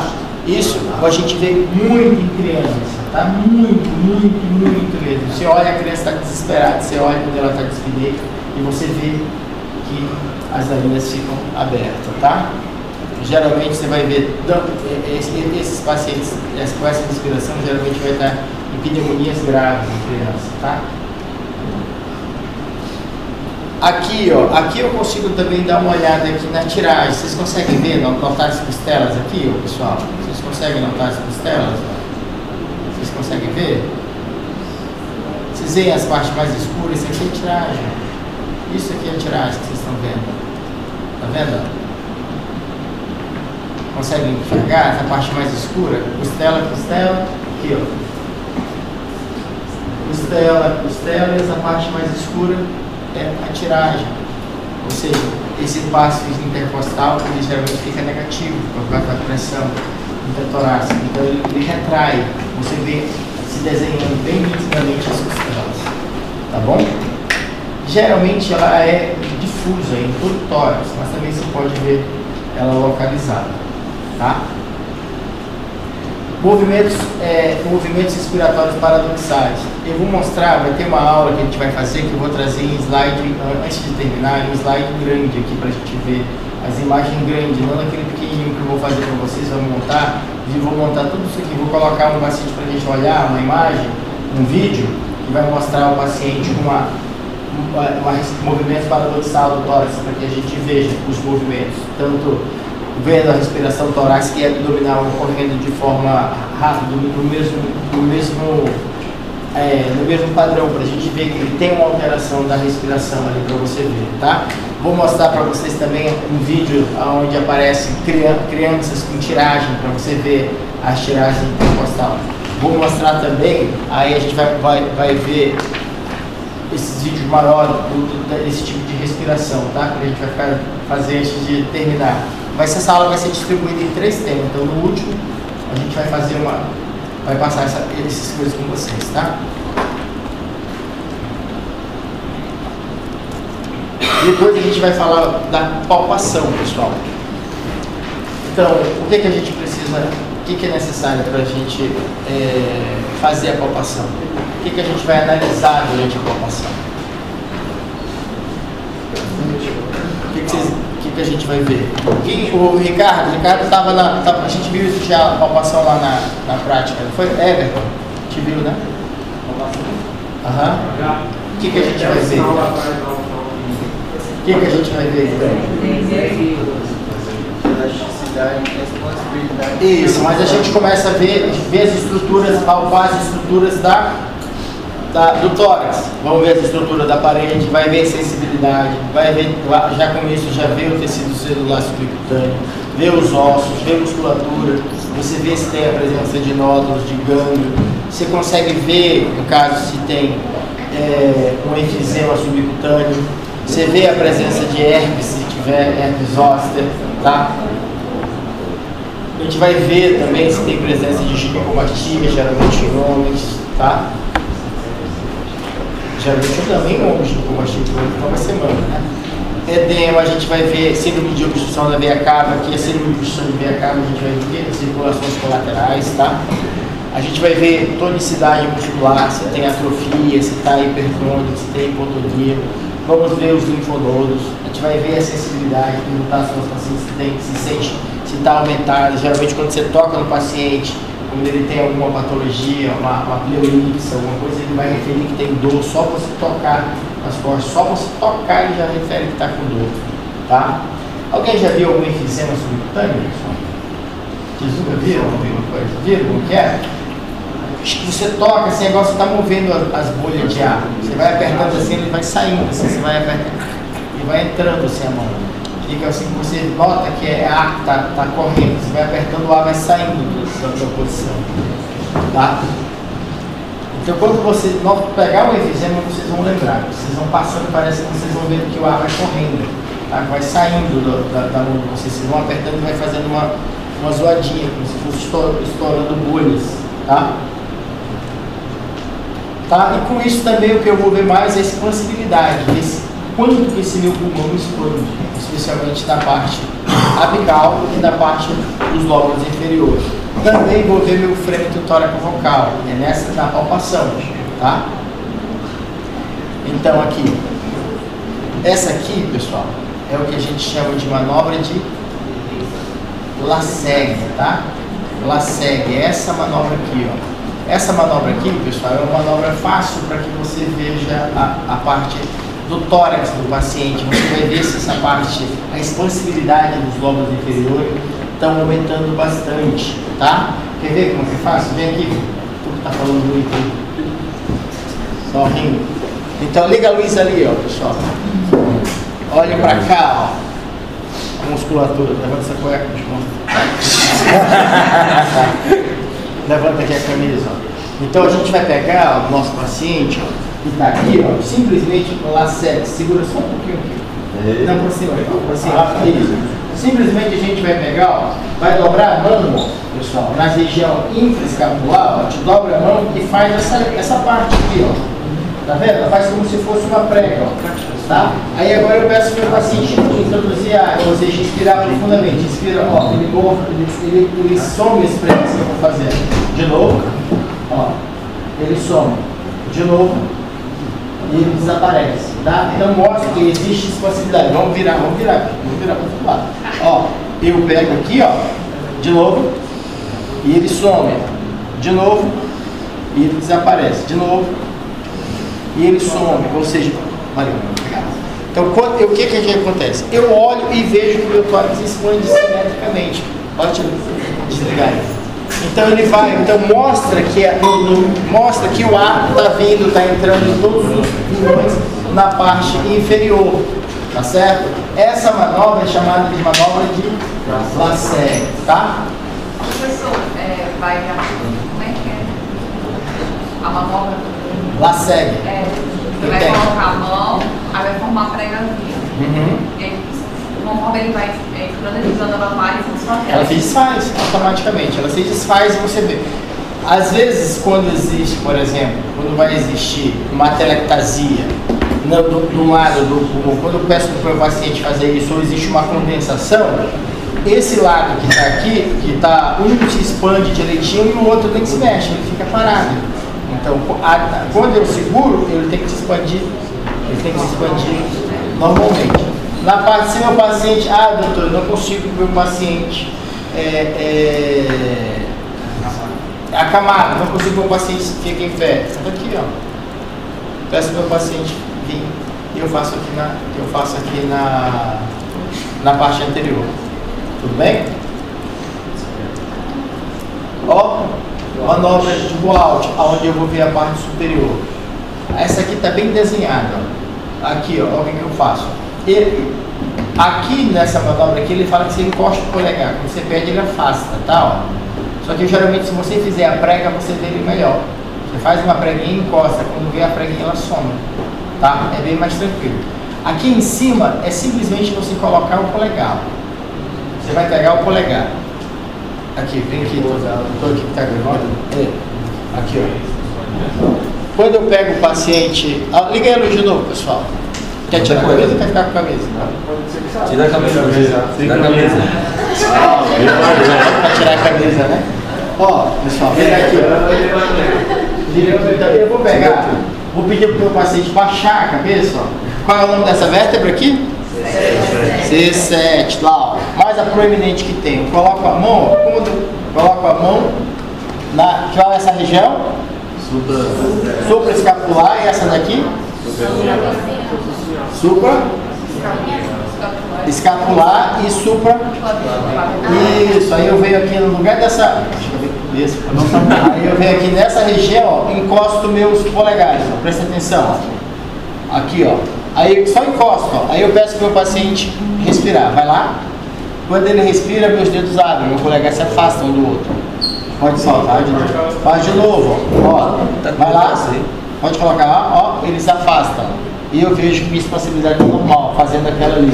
Mostra que o ápice está se expandindo normalmente, tá? Então. Tudo bem? Tudo bem? Então, a gente consegue ver. Essas são as manobras de Rua U, geralmente que se tem é mudo, e o de Lacegue, tá, pessoal? Isso que a gente vai ver é a expansibilidade do tórax, tá? Vai olhar se o nosso tórax está se ampliando bem, se ele está tendo uma expansibilidade tranquila, tá? Se tiverem aí do lado, se quiserem fazer, já aproveitem e façam aí um no outro para que vocês aprendam mesmo, para não ficar. Qual é a coisa para ver a expansibilidade, se puderem fazer um no outro para não esquecer. Primeira, em cima, dá ali o nomezinho, Rual, que é o Walt, e a manobra de Lacegue, tá? Façam aí rapidinho, tem um minutinho para fazer as duas no outro, qualquer dúvida a gente já faz, tá?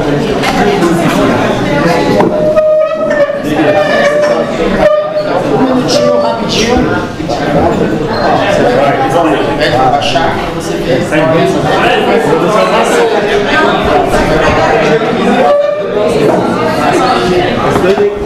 Esse pé de galera.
Eu quero ver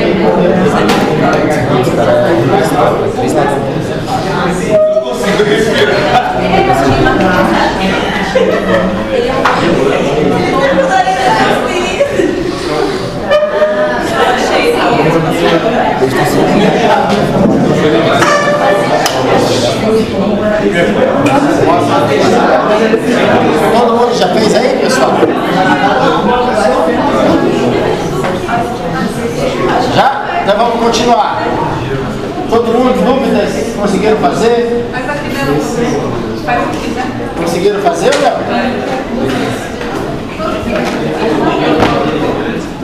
Mas eu tenho um problema.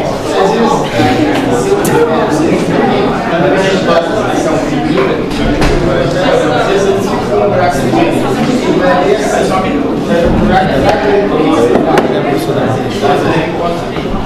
Aí vai, eles vão ter lá. De novo, vai.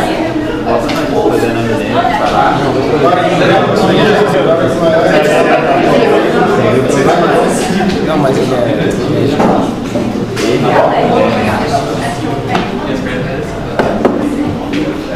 Então, a responsabilidade do tórax anterior, superior, ápice, base, abaixo anterior, tudo certo, né, pessoal? Aprenderam. Lembre dessas manobras, lembre de fazer isso. Lembre que vocês vão ver pacientes com atelectasia que não vão, o tórax não vai expandir. Lembra que vocês vão pegar paciente com derrame pleural que não, que não vão expandir. Lembre esses nomes. Tá? Então isso aqui a gente já fez, a manobra, a gente vai sentar, vai ficar na parte posterior do nosso paciente, ele vai ficar sentado e a gente vai vir pela parte posterior. Vamos encostar os polegares na apófise espinhosa da sétima vértebra cervical, enquanto as extremidades dos dedos alcançarão a região supraclaviculares, tá? E com isso, com o movimento, a gente tem aquele movimento e aquela abertura que vocês viram aqui, que todo mundo fez, tá? Eu mostrei aqui para uma questão, né? Qual é o teu nome? Da Mariana e na Gabriela. Se vocês vão pegar pacientes pequenininhos, assim, pacientes menores, que não tem tanta, a caixa torácica não tem tanta expansibilidade, então vocês, em vez de ficar com o dedo lá, vocês dão uma baixadinha, não fica no C7, vai pro tórax mesmo. Aí você vai notar que vai abrir mais, tá? Vai ter uma maior movimentação, então vocês vão conseguir ver, tá? Pacientes que estão com a caixa torácica mais desenvolvida, paciente adulto, vocês podem ficar lá em cima que vocês vão ver que vai abrir direitinho. Mas pacientes que ele não expande tanto a caixa torácica, que não tem a caixa torácica menor, vocês baixam só um pouco, deixa ele, em vez de ficar assim, deixa ele mais retificado, o dedo, e vocês vão horizontalizado, e vocês vão ver que eles vão afastar necessariamente. Vocês não vão ver aquela abertura do dedo aqui de uns 4, 5 centímetros, ele escola pouco, tá? Ele vai dar uma escoladinha aqui, não vai abrir até aqui, tá? E o que é frêmito, pessoal? O que vocês consideram como frêmito?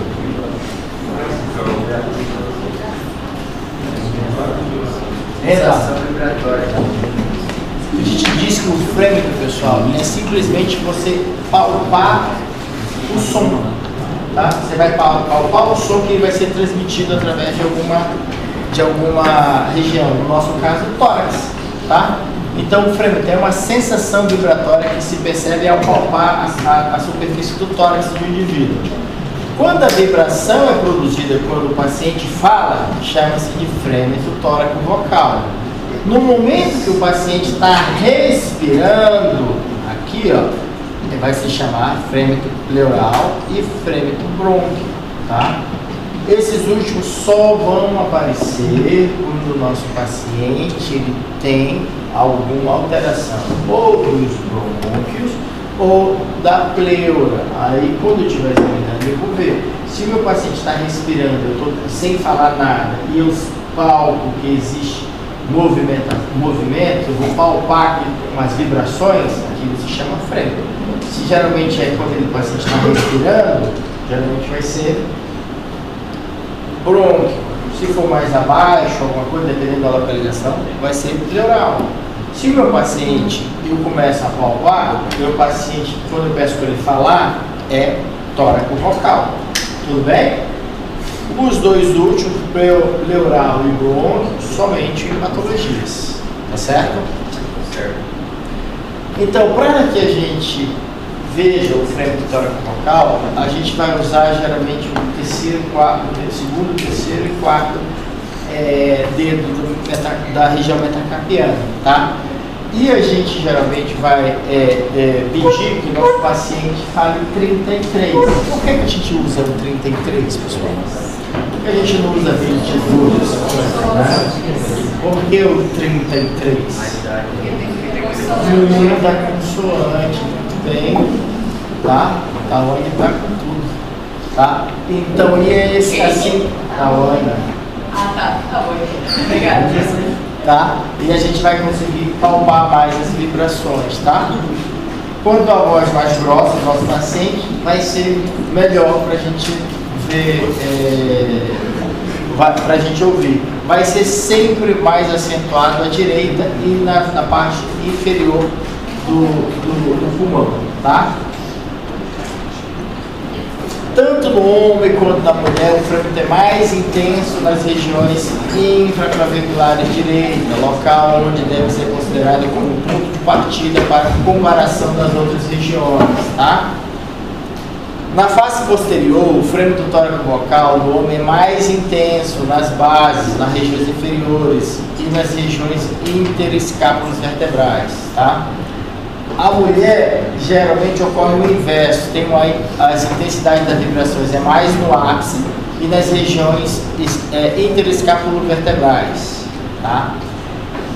Na face lateral masculina, haverá uma intensidade das vibrações das regiões axilares inferiores e nas mulheres vai ser na parte superior, tá? Locais aonde nós vamos fazer essa verificação na região posterior, tá? E sempre de um lado ao outro, comparando um lado com o outro para ver se está tudo certinho. A gente vai pedindo para o nosso paciente falar o quê? Quando eu chego aqui, eu falo para você falar o quê? 33, 33, 33, 33 e assim por diante. Na parte anterior do tórax, aos locais onde eu vou pedir, qual é essa região aqui? A1 é o quê?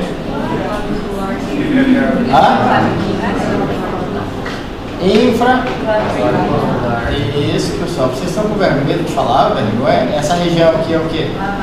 Mamária. Então é onde geralmente eu vou fazer a minha palpação para procurar o frêmito tóraco-vocal, tá? Causas que originam a diminuição do frêmito tóraco-vocal. A gente vai ver defeito na fala, quando o paciente tem afonia. Deficiência das transmissões, geralmente das estenoses brônquicas, tá? Frêmito tóraco-vocal poderá ser diminuído por causas pulmonares, como no enfisema, tá? E cavidades pulmonares também, onde existe um tecido de condensação, tá? O frêmito tóraco-vocal ainda pode estar diminuído quando tiver corpo estranho, tá? Corpo estranho que não deixa o som passar, tá certo? Vai estar também alterado em derrames, em pneumotórax, tá? E uma coisa que a gente não vai conseguir palpar direito também, o frêmito tóraco-vocal, é em pacientes que são obesos. O som não vai se repercutir normalmente, tá certo? E pacientes que estão edemaciados, nas arcas, tá? Então como é que a gente vai fazer essa palpação? Tá? A gente vai tentar ver o frêmito tóraco-vocal, como já disse, com os dedos e a articulação metacarpofalange, tá? Olha aqui, ó. Então eu venho de um lado para o outro, de um lado para o outro, de um lado para o outro, tá bom?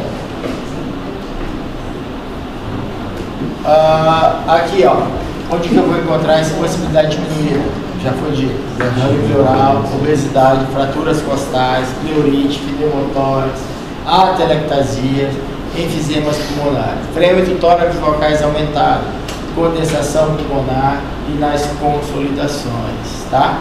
Frêmito tóraco-vocal diminuído, atelectasias, derrame pleural, pneumotórax, enfisema pulmonar, tá?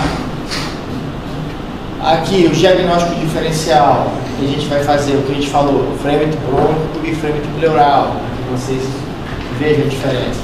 O frêmito pleural não se modifica com a tosse, tá? E o brônquico ele desaparece, porque geralmente é um corpo estranho, é um muco que está no brônquico. Então quando eu peço para o meu paciente tossir, o que acontece? O catarro, a secreção, ele se movimenta e esse frêmito acaba desaparecendo. E às vezes vai para outros locais, enquanto que o pleural não, tá? O pleural não. O frêmito pleural geralmente aparece na inspiração e no início, e às vezes no início da expiração. O frêmito brônquico pode aparecer em qualquer momento, tanto na fase de inspiração como na fase inspiratória, tá?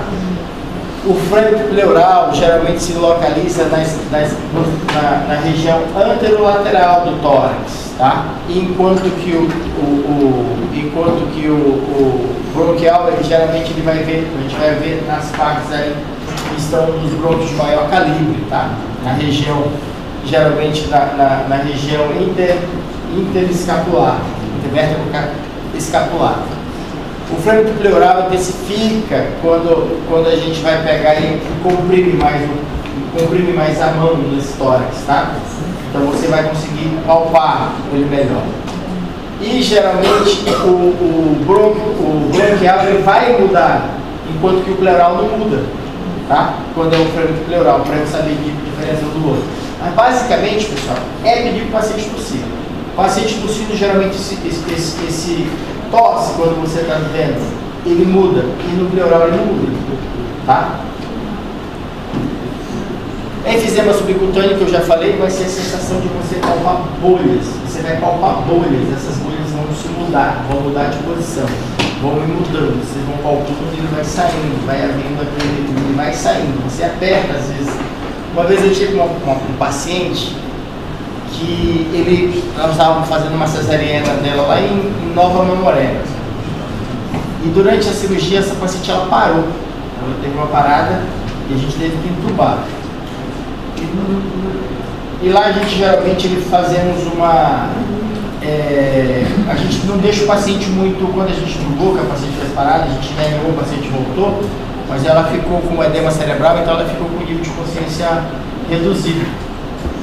Nós acabamos deixando ela com tubo, entubamos, e deixamos ela um pouco acordada, para que ela conseguisse respirar sozinha, espontaneamente, a gente não ficar usando, né? Então a gente deixou ela mais ou menos assim, desperta, não consciente, mas desperta para poder vir. E uma forma que a gente fez, que eu espero que vocês nunca tenham que fazer isso, é pegar uma sonda de Gaucher, aquela sonda de soro grossa, para que vocês entendam, você já sabe qual é aquela sonda de Gaucher, né? Aquela mangueira de borracha grande. E fizemos um furo nela, faz um furo, deixa um furo. Porque quando o paciente está acordado, está desperto, ele vai inspirar, o oxigênio está mandando, quando ele expirar, o ar sai por onde? Por aquele furo que você fez na mangueira, né?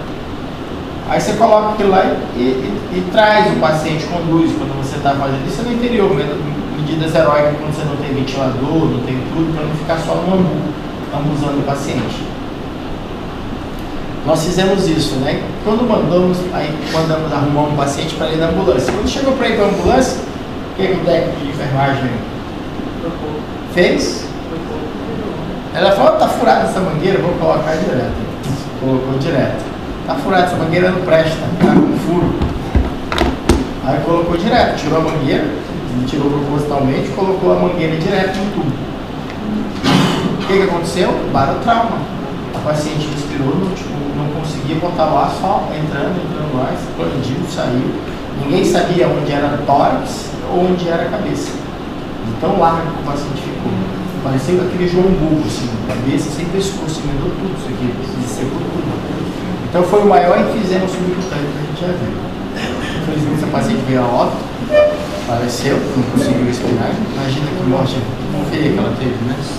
Então, e por isso, então, e ali quando você tocava, pessoal, até a parte anterior, os dedos iam, era creque, é como se você fosse colocando a mão e o ar ia deslocando, você deslocava o ar com a mão. No João Paulo, quando eu trabalhei muito no João Paulo, eu peguei muito pneumotórax, e você via que ele saía, e você palpava na região onde estava o pneumotórax grande, você palpa, ele trepita mesmo. Você vai empurrando, às vezes se você estiver escutando, você escuta a zoada das bolhas se destruindo, vindo, passando de um lado para o outro. Quando vocês observarem a primeira vez, vocês jamais irão esquecer, tá? Então é uma sensação que você vai palpando, vai vendo que o ar vai saindo, vai se distanciando, tá bom? E aqui é uma pergunta para vocês, sei que vocês... Quer acabar a aula, né?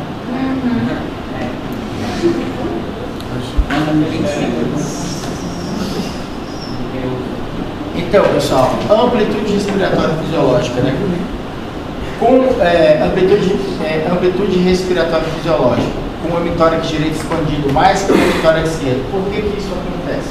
Ou seja, por que geralmente quando a gente vê a amplitude do tórax, por que a gente vê que o lado direito expande às vezes mais que o lado esquerdo? O que vocês acham? A via de condução do lado direito é maior que o esquerdo. Mas traduz. No sistema respiratório você tem dois tipos, você tem a parte condutora e a parte de troca. Traduz, vamos traduzir. Vou trazer para miúdo. Falando por que vocês acham? Por causa do bronco, professor, também. Opa, alguém começou a traduzir Por causa do bronco. o bronco. O que acontece com o bronco do direito? Mais curto e mais. Justamente isso. Ele é mais curto e mais calibroso e mais retificado. Então, quando a gente expande, o ar do lado direito, a amplitude é maior. Tá? Só isso mesmo. Estava certo, mas era só para traduzir. Vou trazer que era por causa do bronco direito, que é mais curto, mais calibroso e retificado com a traqueia. Tá certo? É só essa pergunta. Então, a percussão e a coisa eu vou deixar na próxima aula para a gente não confundir. Mas eu quero que vocês prestem atenção, pessoal. De forma, pode ligar a luz aí para mim. De forma geral, eu sempre faço isso na habilidade, eu faço isso, quero fazer isso para vocês aqui também. Pessoal, para que vocês aprendam, comecem a sistematizar o ensino de vocês. Vocês têm que tentar, o que acontece com vocês? Vocês são alunos maravilhosos, muitos alunos, mas vocês estão totalmente preocupados em estudar da forma errada. Qual é a forma errada? Tirar foto para olhar depois no lugar. Segundo, ir para o computador, você está digitando no computador. Hoje você se preocupa em ver informação, coisa que não funciona. Então, em casa, eu quero que vocês comecem a escrever, a tentar esquematizar, para que vocês ensinem o cérebro de vocês a onde procurar as informações esquematizadas. Então, comecem, ó. Quando eu vou falar do exame do tórax, eu vou começar primeiro por onde, pessoal? Pela inspeção, né? A inspeção eu vou dividir ela em quê? Isso, estática e dinâmica, não é? Não estática, eu vou ver o que, pessoal? Então, tipo de tórax, não é? Quais são os tipos de tórax? Chaves. De ponta. Cada pessoa tem um jeito de aprender, eu não aprendo desse jeito. Escavato, né? Ou tórax de sapateiro, não é? O que mais? Tórax de tonel. O que mais? Tórax de sino. quilha, né? Ou vector carinato, né? O que mais?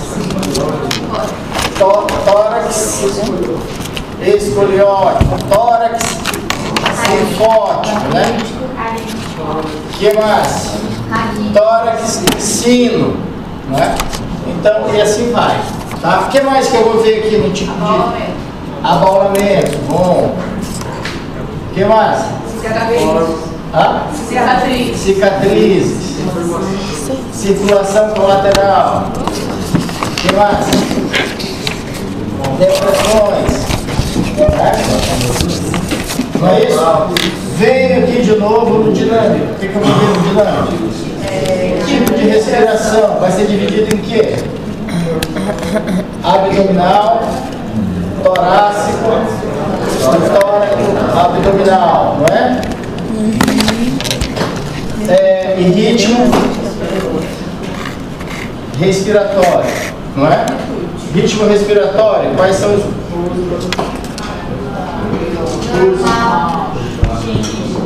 shaker, stock, não é? Biose, o que mais? Superficial, bem. Suspiroso.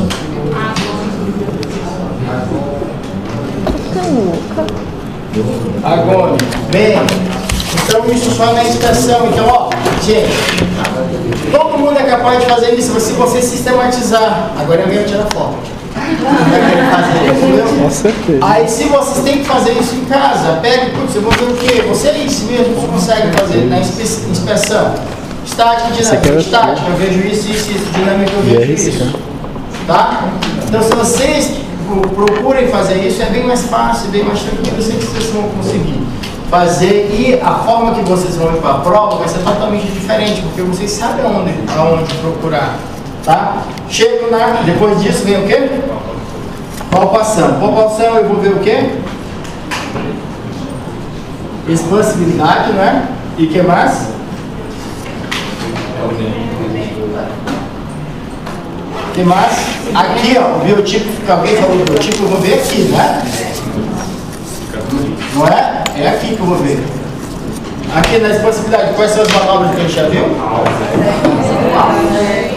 Manobra de Boalt e manobra de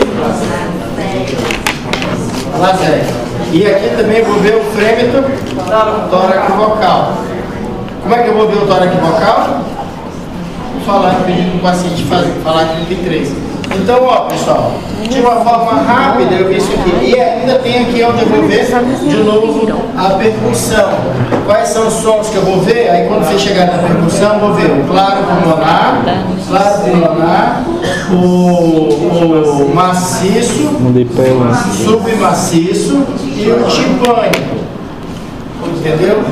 E timpânico. E foi mais baixo, vou mais baixo ainda para chegar na ausculta. Quando eu chegar na ausculta, eu vou ver sons normais, que eu vou ver sons normais. Que os normais vão se dividir em som traqueal, respiração bronquial, respiração bronco-vesicular e músculo-vesicular, que são os sons normais. Os anormais vão ser divididos em contínuos e descontínuos. Contínuos são os roncos e os sibilos. Também o estridor vai estar aqui. Depois eu vou ter o que? Dos descontínuos, os estertores, que vão ser finos, e os estertores grossos, ou bolhosos. Tá? E depois ainda nas alterações eu tenho aqui os vocais, que aí vai ser dividido em as broncofonias, as pectorilocas, que a pectoriloca vai ser dividida em áfona e fônica, tá? A fônica e fônica. Então tudo isso, pessoal, vocês têm como fazer, esquematizando tudo isso na cabeça de vocês. Fácil, tranquilo, só que vocês precisam exercitar. Vocês estão só preocupados em tirar foto e colocar, então se vocês têm que tentar fazer esses esquemas. Se vocês fizerem esse esquema na cabeça de vocês, não tem como vocês irem mal na prova. Tá? Então procurem, vejam, exercitem isso, que vocês vão bem e vão tranquilo. Tá bom? Então a gente continua na próxima aula, tá certo? Eu vi que eu vou ter que começar a fazer isso, vai ganhar nessa prova.